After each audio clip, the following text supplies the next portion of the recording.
మొదటి రోజు సంగీత బాబు గారు వాళ్ళ మామగారు నారాయణ మంత్రం ఎలా వచ్చిందో చెప్పారు. మరి మన పత్రిజీ ఈ శ్వాస మీద ధ్యాస, అప్పటికి నేను ధ్యానంలోకి వచ్చినప్పుడు ఒక 20 ఏళ్ల క్రితం చాలామంది గురువులు చెవులో చెప్పేవాళ్ళు బ్రహ్మోపదేశం అని. 10 రూపాయలు పచ్చి కూరగాయలు లేకపోతే ఇంకేదో యోగాసనాలు అదో ఏదో చెప్పి 10 రోజుల తర్వాత లాస్ట్ రోజు బ్రహ్మోపదేశం ఇచ్చేవాళ్ళు. మరి వాళ్ళ గురువులు వాళ్ళకి ఇచ్చిన సందేశమే మరి అది చెప్పకూడదనో కేవలం చెవుల్లోనే చెప్పినటువంటి పరిస్థితుల్లో పత్రిజీ 40 ఏళ్ల నుంచి ఈ యొక్క శ్వాస మీద ధ్యాస అనే మహామంత్రాన్ని బహిర్గతం చేసి, అంటే మరి ఆ నారాయణ మంత్రం బయటికి చెప్తే పాపం వస్తుందంటే నాకు పాపం వచ్చినా పర్వాలేదు అందరికీ మోక్షం వస్తే చాలని ఆ రామానుజాచార్యుడు ఆ విధంగా చెప్తే, నేను పాపం వచ్చినా పర్వాలేదు ఈ శ్వాస మీద ధ్యాస అందరికీ మోక్షం వస్తే చాలు, ప్రపంచం అంతా మోక్షం కావాలని ఆయన బహిర్గతం చేసి శ్వాస మీద ధ్యాస అని అక్షరజ్ఞానం లేని వాడితో ఆత్మజ్ఞానం చెప్పించినటువంటి మహాగురు బ్రహ్మర్షి పితామహ పత్రిజీ. అంతటి గురువు, నేను గురువును కాదు, నేను కేవలం మీకు మిత్రుడిని మాత్రమే, మీరే దేవుళ్ళు, మీరే గురువులు, మీరే మిత్రులు. ఇంకా ఇక్కడ ఎంతోమంది బ్రహ్మర్షులు ఉన్నారు. బ్రహ్మర్షి విశ్వామిత్ర మనకు తెలుసు. ఆ విశ్వామిత్రుడు అంటే విశ్వానికి మిత్రుడు. విశ్వానికి మిత్రుడు అంటే ఆ విశ్వంలో ఉన్నటువంటి ప్రతి జీవరాశితో మిత్రత్వం చేసేవాడు. మరి ఇక్కడ ఉన్నటువంటి ఈ బ్రహ్మర్షులంతా ప్రతి జీవి కాపాడబడాలని ఎన్నో శాకాహార ర్యాలీలు నిర్వహించి ఈ విశ్వానికి మిత్రులుగా ఉన్నప్పుడు వీళ్ళందరూ బ్రహ్మర్షులు కాదా? అందుకే పత్రిజీ అంత ధైర్యం చేసి ఇందరినీ బ్రహ్మర్షులు చేశారు. అంతటి హిమాలయాల నుంచి వచ్చినటువంటి ఒక మండలాధీశుడైనటువంటి మన పైలట్ బాబా గారు బ్రహ్మర్షి పితామహ అని ఆయనకి బిరుదిచ్చారు. వారందరి తరపున ఈరోజు మన ముందు హిమాలయాల నుంచి వచ్చిన సదానందగిరి గురువు గారు ఉన్నారు. వారంతా అక్కడి నుంచి వచ్చి, మేము అక్కడ హిమాలయాల్లో మాకే సంసారాలు లేవు, అక్కడ మేము కూర్చొని హాయిగా ధ్యానం చేసుకోవచ్చు, మాకు కరెంటు బిల్లు లేదు, ఎవరికి పాల బిల్లు లేదు, ఇంకేమి లేదు, హాయిగా కూర్చొని మేము ఏ బాధబంది లేకుండా మేమైతే కళ్ళు మూసుకొని ధ్యానం చేసుకోగలం. కానీ ఇన్ని సంసార మధ్యలో, ఇన్ని బాధల మధ్యలో మీరు ధ్యానం చేయడమే కాకుండా ఇంతమందికి ధ్యానం చెప్తున్నారు అంటే మీరెంత గొప్ప గురువులు, మాకంటే చాలా గొప్పవాళ్ళని వారి చెప్పారు. మన గొప్పతనం గురించి వారు చెప్తే కానీ మనకు అర్థం కాలేదు. అలాంటి ఈ సత్యాన్ని వారంతా అక్కడ కూర్చొని ధ్యానం చేసి వారు శక్తినిస్తున్నారు. ఆ శక్తిని మనం పంచడానికి ఊరూరు మనమంతా తిరుగుతున్నాం. ఇంత తిరగడానికి కావలసినటువంటి పునాదులు ఇక్కడ కేవలం గోడలకేసిన పెయింట్లే ఇవన్నీ. కానీ ఈ పిరమిడ్ స్పిరిచువల్ సొసైటీ మూవ్మెంట్ పునాది రాళ్ళు చాలామంది ఉన్నారు మన కంటికి కనిపించకుండా. వాళ్ళందరి పాదాలకి నా నమస్కారం. వాళ్ళందరూ అంత పునాదులు గట్టిగా వేశారు కాబట్టే మేము ఇంత స్టేజీ మీద ఇంత బ్రహ్మాండంగా చెప్పగలిగేటువంటి పరిస్థితి వస్తుంది.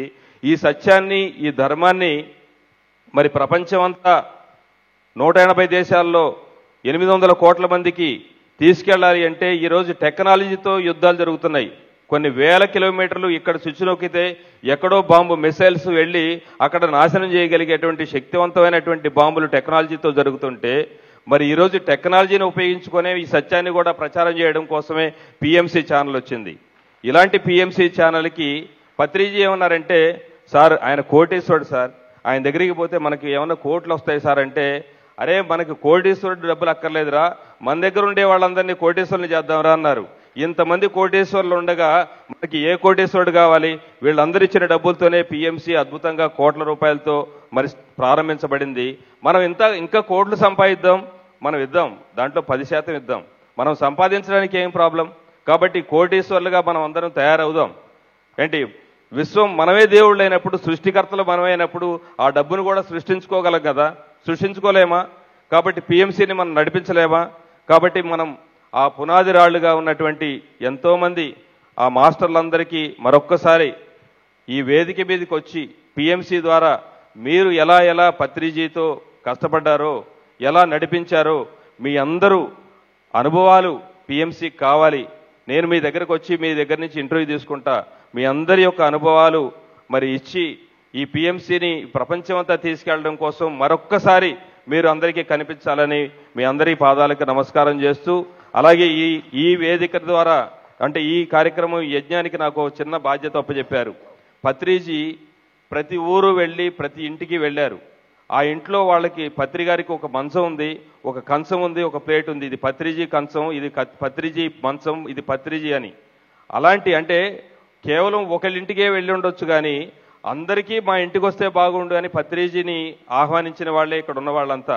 అలాంటి పరిస్థితుల్లో మరి మన దగ్గరకు వచ్చినప్పుడు మనమందరం కూడా వాళ్ళకి అలాగే పత్రిజీ వాళ్ళని ఎలా చూసుకున్నారు, వాళ్ళందరూ పత్రిజీని ఎలా చూసుకున్నారో మనం మన దగ్గరకు వచ్చిన వాళ్ళందరినీ కూడా అలాగే చూసుకోవాలని హనుమంతరాజు గారు చేతులెత్తి, అయ్యా నాకు ఈ బెడ్ అక్కర్లేదు, నా బెడ్ కూడా ఎవరికైనా ఇచ్చేయండి, కానీ ఇక్కడ ఎక్కడా స్థలం లేకుండా ఉండొద్దు, వాళ్ళందరూ హాయిగా పడుకోవాలి, వాళ్ళందరికీ అకామిడేషన్ ఇవ్వాలి అంటే 4200 మందికి మనం అకామిడేషన్ ఇవ్వగలిగాం ఉచితంగా. ఇది మన ఇంటికి వచ్చిన అతిథులు. అయితే కొంతమందికి పక్కనే ఉండొచ్చు, కొంతమంది 4 కిలోమీటర్లు ఉండొచ్చు, 5 కిలోమీటర్లు. మరి ఇలాంటి పరిస్థితి ఎందుకుంది అంటే మనం ముందే చెప్పాము, ఇది ప్రపంచ శాంతి కోసం యుద్ధం చేయాలని. హిమాలయాల్లో ఎక్కడో కూర్చొని మరి వాళ్ళు మరి మంచు కొండల్లో కూర్చొని ధ్యానం చేస్తున్నారు. వాళ్ళకి ఏ అకామిడేషన్ లేదు. మనకి ఇంకా సౌకర్యాలు చాలా ఉన్నాయి. వాళ్ళకంటే మరి ఇంకా సైనికులు ఎంతో మంది బోర్డర్లలో మరి అక్కడ 5 కిలోమీటర్ల దూరంలో కొంతమందికి ఉంది, 4 కిలోమీటర్ల 4 వైపులా మనకి అకామిడేషన్ వచ్చింది. ఎందుకు వచ్చిందిరా మరి వీళ్ళకి అలాంటి వ్యత్యాసం ఎందుకు ఉంది అంటే మనం యుద్ధం చేస్తున్నాం. సైనికులుగా అక్కడికి వెళ్ళి పత్రిగారు మొట్టమొదట్లో ధ్యానం చెప్పడానికి, అయ్యా నువ్వు అక్కడ ఏమీ అక్కర్లేదు, ఆ జిల్లా వెళ్ళు, అక్కడ జస్ట్ నేల మీద అడుగుపెట్టి మంచినీళ్ళు తాగిరా, అదే ప్రచారం అని చెప్పేసి మొదట్లో అన్నారు. మరి ఈరోజు మనం అక్కడ ఎందుకో వెళ్ళి అక్కడ 10 మందో 20 మందో 40 మందో వెళ్ళి ఎందుకు అక్కడ ఉండాల్సి వస్తుంది అంటే యుద్ధం చేస్తున్నాం మనం. అక్కడ ఆ 4 బోర్డర్లో యుద్ధం చేస్తున్నాం. ఆ 4 బోర్డర్లో ఉండి వాళ్ళందరూ కూడా ధ్యానం చేస్తున్నారు, పడుకొని నిద్రపోతున్నారు, అదంతా కాపాడుతున్నారు. దీనికి ఒక రక్షణ కవచంగా చుట్టూ ఉన్నారు. వాళ్ళందరికీ నమస్కారం. ఇది మనమందరి బాధ్యత. మనమందరం సైనికులుగా ఇక్కడ ఒక ఆధ్యాత్మిక యోధులుగా మనమందరం ఉండి మనము ఈ యొక్క యజ్ఞాన్ని ఇంకా అద్భుతంగా శక్తివంతంగా నడిపిస్తే ఈ ప్రపంచాన్ని కాపాడడం కోసం చాలా మంది ఉన్నారు. వాళ్ళందరికీ మనం ఇక్కడి నుంచి శక్తిని పంపిద్దాం. సౌకర్యాల గురించి ఆలోచించొద్దండి. సాధ్యమైనంత వరకు మనం చేస్తున్నాం. మనందరి బాధ్యత ఇది. ప్రతి ఒక్కరూ మనం యోధులుగా పనిచేద్దాం. మీ అందరికీ మరొకసారి అసౌకర్యం ఏమైనా ఉంటే క్షమించండి. Thank you.